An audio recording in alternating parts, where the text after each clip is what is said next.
ഇപ്പം പറഞ്ഞല്ലോ നമ്മളിപ്പം ഇതിനൊരു സംഭവം ബിസിനസ്സാവാം അല്ലെങ്കിൽ നമ്മുടെ എല്ലാ ഡ്രീമാണ്. എല്ലാവർക്കും ഡ്രീം വെച്ച് പല ഡ്രീമായിരിക്കും. അത് എന്ത് ഡ്രീമെന്ന് നമുക്കത് പറയാനേ പറ്റത്തില്ല. എല്ലാവരുടെ മൈൻഡ് സെറ്റ് വേറെ ആകണം. എനിക്കതായി തരണം, ഇതായി തരണം, ഓക്കെ, അതെന്തോ ആവട്ടെ. അത് എന്തിലേക്കാണെങ്കിലും നമ്മൾ അതേക്കിനുള്ള നോളജ്, നമ്മുടെ എഫക്റ്റ് അത് ദയവായി നമ്മൾ ഇമ്പ്രൂവ് ആക്കിക്കൊണ്ടിരിക്കണം.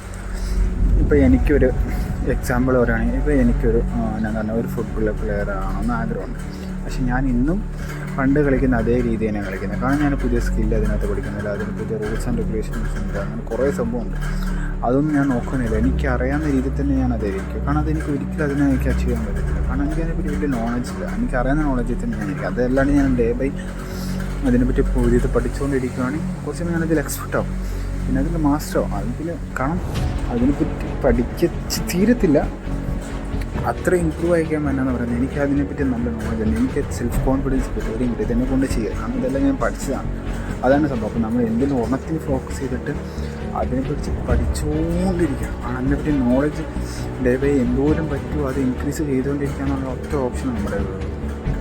അതാണ് നമ്മുടെ ബിസിനസ്സിന് മെയിൻ ടോപ്പിക്ക്. എന്തിലാണെങ്കിലും നമ്മൾ ഈ വളർന്നിരിക്കുന്ന ഏത് എന്നാന്ന് പറയുന്ന സ്ഥാപനങ്ങളാണ് നോക്കാൻ നേരത്തെ അവർ ഒരു ഷോപ്പായിട്ട് നിർത്തിയിട്ട് അതിനെപ്പറ്റി പിന്നെ പഠിക്കേണ്ടിരുന്നില്ല. കാരണം അതിനിപ്പോൾ അതിന് മാർക്കറ്റിംഗ് നടത്തണം, ആൾക്കാരിലേക്ക് എങ്ങനെ അവിടെ മനസ്സിൽ അഡ്വർടൈസ്മെൻറ്റ് കേൾക്കണം, ഏതൊക്കെ രീതിയിൽ ആൾക്കാർ ഇൻഫ്ലുവൻസ് ചെയ്യാൻ പറ്റും, അങ്ങനെ അതിനെപ്പറ്റി അവർ പഠിച്ചിട്ടാണ് ഇതുപോലെ എത്തിക്കുന്നത്. ഇപ്പം നമ്മൾ കാണുന്ന ഈ ഓട്ടോമൊബൈൽ ഇൻഡസ്ട്രിയിൽ പുതിയ വണ്ടികൾ ഇറക്കുന്നുണ്ട്. പക്ഷേ എല്ലാ വണ്ടികളും ഇറക്കുന്നതിനകത്ത് അവർ പുതിയതായിട്ട് പഠിക്കുകയും ചെയ്യുന്നത്. ആൾക്കാർക്ക് എന്താ വേണ്ടത്, ആൾക്കാർ എന്താ ആഗ്രഹിക്കുന്നത്, ഏത് മോഡൽ, എന്താ അവരുടെ ഇൻട്രസ്റ്റ്, ആ രീതി ചെന്നിട്ട് അതിനെപ്പറ്റി പഠിച്ചതിന് ശേഷം അവർ ഇപ്പോൾ ഉള്ള വണ്ടീനെ അപ്ഡേറ്റ് ചെയ്യും.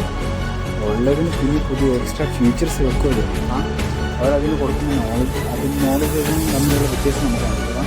അത് അവർ ഇമ്പ്രൂവ് ആക്കിയതുകൊണ്ട് മാത്രമാണ് ആൾക്കാരതിന് വാല്യൂ കൊടുക്കുന്നത്. കാരണം അത് ആദ്യത്തെ അവരുടെ മോഡൽ വണ്ടീനേക്കാൾ ഇപ്പോൾ ഇറക്കിയ വണ്ടി എന്ത് ഡിഫറൻസ് ഉണ്ടെന്ന് അതാണ് അതിന് വാല്യൂ വരുന്നത്. അതേപോലെ ആയിരിക്കും നമ്മുടെ ലൈഫ്. അന്നും ഇന്നും ഓരോ രീതിയാണെങ്കിലും ഒരു പട്ടിയും നമുക്ക് വാല്യൂ തരാൻ പാടില്ല. റോട്ടിൽ കൂടെ ഒന്ന് പട്ടി വരെ നമ്മൾ തിരിഞ്ഞ് നോക്കാൻ പാടില്ല. അതാണ് നമ്മുടെ സിറ്റുവേഷൻ നമ്മൾ വിചാരിക്കുന്നത്. കാരണം അങ്ങനെ ആവല്ലോ, അങ്ങനെ ഒരിക്കലായിട്ടില്ല. നമ്മുടെ വാല്യൂ നമ്മൾ കൂട്ടുകാരെ നമുക്ക് റെസ്പെക്റ്റ് ചെയ്യാനാലും നമ്മൾ ഏത് പ്രൊഡക്റ്റ് ആണെങ്കിലും അതിന് നമുക്ക് വാല്യൂ കിട്ടും.